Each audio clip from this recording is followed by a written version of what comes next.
Olá pessoal, tudo bem? Itamar aqui. Vamos continuar aprendendo a palavra de Deus? Fica comigo até o fim desse vídeo para que nós possamos aprender alguma coisa diferente a respeito da tentação de fugir do julgamento de Deus. Se ainda não se inscreveu aqui no canal, se inscreva. Ative o sininho aí para você receber as notificações dos próximos vídeos. E deixe um like se está gostando dos vídeos. Vem comigo!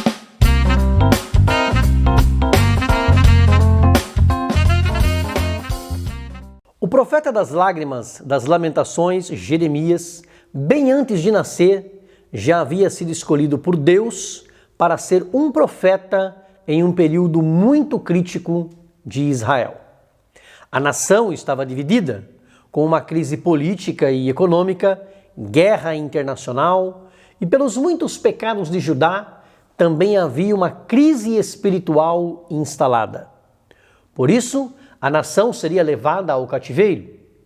Bem jovem ainda, Deus o levantou para repreender Jerusalém pela sua rebelião, e ele exortou tanto Israel quanto Judá ao arrependimento, para que não fossem alvos dos ataques das nações estrangeiras. Ele predisse, inclusive, o que aconteceria com o rei de Judá, Zedequias. Da porta do templo, Jeremias anunciava as ameaças de Deus, mas também as promessas de redenção, caso o povo se arrependesse dos seus pecados. O povo, porém, não dava ouvidos. Pelo contrário, chegaram a pegar o rolo da palavra de Deus enquanto ele era lido, cortá-lo e jogá-lo no fogo. Por isso o castigo de Deus tornou-se inevitável. Jeremias, movido de íntima compaixão, pois não queria ver o seu povo sofrer, demonstrou ser um homem de Deus de muita sensibilidade. Chorou muito e lamentou tristemente pela humilhação e aflições do povo de Jerusalém devido aos seus pecados, a razão pela qual passou a ser conhecido como profeta chorão. Chorando, ele convidava o povo a reconhecer o seu pecado e a voltar-se para Deus, com a boca no pó, se humilhando para obter a misericórdia do Senhor. Porém, embora sensível pelo sofrimento que o seu povo iria passar, nunca se acovardou. Pelo contrário, entregava sempre a mensagem da parte de Deus, fosse ela uma dura sentença contra os falsos profetas, como Ananias, ou uma promessa de esperança, como o renovo de Davi. Há um ditado muito conhecido que diz que quem avisa, amigo é. O melhor amigo do ser humano é o seu Criador, o Deus Jeová Todo-Poderoso. E ele nunca deixou de avisar o ser humano. No Jardim do Éden, ele avisou Adão para não pecar. Eva estava avisada. Ele avisou a geração de Noé que enviaria o dilúvio. Avisou a Ló que destruiria Sodoma e Gomorra. Avisou a mulher de Ló para não olhar para trás. Deus está sempre avisando. Ele está avisando hoje que o homem não vai viver esta vida para sempre, que deve se preocupar com a eternidade, que deve se arrepender dos seus pecados e aceitar a Cristo, seu Filho, que ele enviou para salvar a humanidade. Deus continua avisando.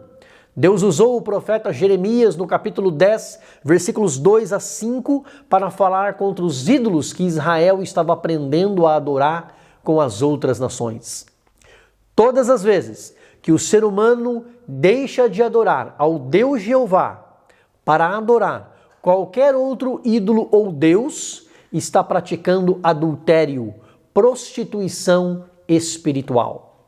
Ele diz: não aprendais o caminho das nações, dos povos pagãos, porque eles cortam do bosque um tronco de madeira, fazem dele uma obra de arte, enfeitam com prata e ouro, pregam ele com pregos para que ele fique firme, e eles ficam uma obra trabalhada.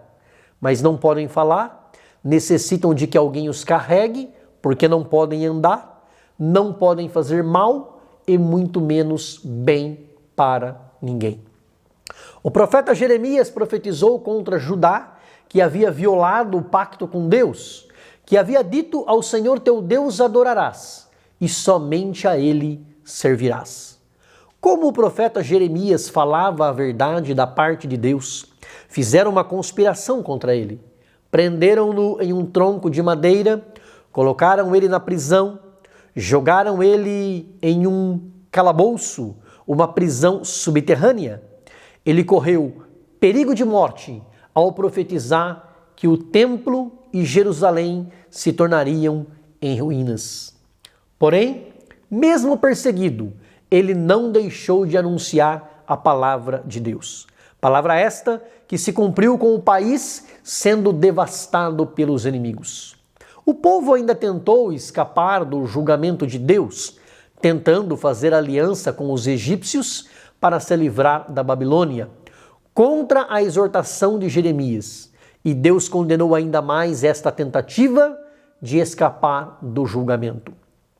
Ele disse, através do profeta Isaías, no capítulo 31, versículo 1, ai dos que descem ao Egito a buscar socorro e se estribam em cavalos. Têm confiança em carros porque são muitos, e nos cavaleiros porque são poderosíssimos, e não atentam para o Santo de Israel e não buscam ao Senhor.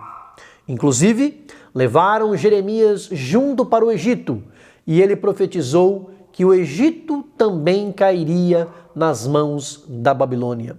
O que Deus esperava e espera é que o povo se arrependa dos seus pecados e entre pelo caminho da salvação, e não vivam no erro e tente, através de meios humanos, escapar do juízo divino, o que é, evidentemente, impossível. Deus mostrou para Jeremias que faria apodrecer a soberba do reino do sul de Israel, Judá, e a muita soberba de sua capital Jerusalém, assim como um cinto de linho apodrece.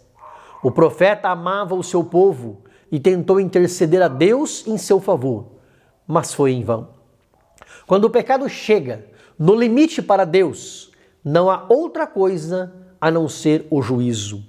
Quando Deus falou pelo profeta Ezequiel no capítulo 14, que castigaria com justiça os idólatras, no versículo 14 ele diz, e no versículo 20 ele repete, ainda que Noé, Daniel e Jó estivessem no meio dessa terra idólatra e rebelde, eles só livrariam a própria alma.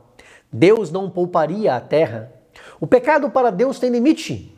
Jeremias profetizou não somente que Israel iria para o cativeiro, mas também que voltaria do cativeiro.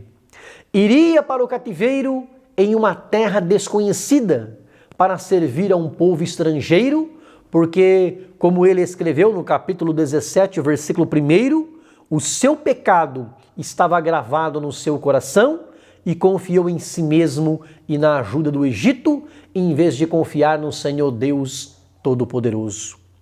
Cabe a nós olharmos para dentro do nosso coração, sondar o nosso coração, porque muitas vezes somos enganados por ele, e verificarmos se o nosso coração está reto e sincero para com Deus. Deus diz em Jeremias no capítulo 17, versículo 10, eu, o Senhor, esquadrinho o coração, para dar a cada um segundo os seus caminhos e segundo o fruto das suas ações. Deus nos garante, na sua palavra, que um dia irá julgar todos aqueles que desobedecem ao Evangelho de Cristo, sendo ímpios e pecadores. Vale a pena ser fiel a Deus. Quem serve a Ele pode nele confiar, pois quando precisa de socorro, Ele é socorro bem presente na hora da angústia. É Ele quem nos salva. Em quem está a sua confiança?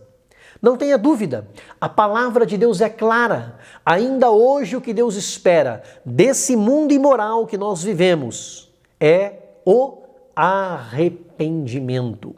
Mas, assim como o povo rejeitou o arrependimento e também não quis aceitar os conselhos de Deus dados por Jeremias para que se sujeitasse ao seu juízo e se submetesse à Babilônia, o mundo hoje não se arrepende e não se entrega para Deus.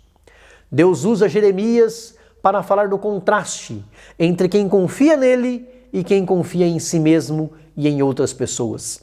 Podemos confiar nas pessoas, mas nunca acreditar que elas são o nosso recurso e não Deus. No capítulo 17, o versículo 5, diz Deus: maldito o homem que confia no homem, que se apoia no homem, que se afasta de Deus e faz da carne mortal o seu braço e aparta o seu coração do Senhor. Mas no versículo 7, bendito o homem que confia no Senhor e cuja esperança é o Senhor.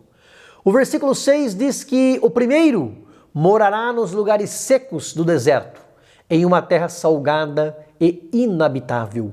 Isso é maldição espiritual. Mas no versículo 8 diz que o segundo será como a árvore plantada junto às águas, que estende as suas raízes para o ribeiro. Não teme o calor. A sua folha fica verde e mesmo no ano de sequidão não se cansa e nem deixa de dar fruto. Esse é o homem e a mulher que confiam em Deus. Você não é um acidente de percurso, não é uma árvore nativa que nasceu por acaso em um ambiente. Você é uma árvore plantada intencionalmente por Deus.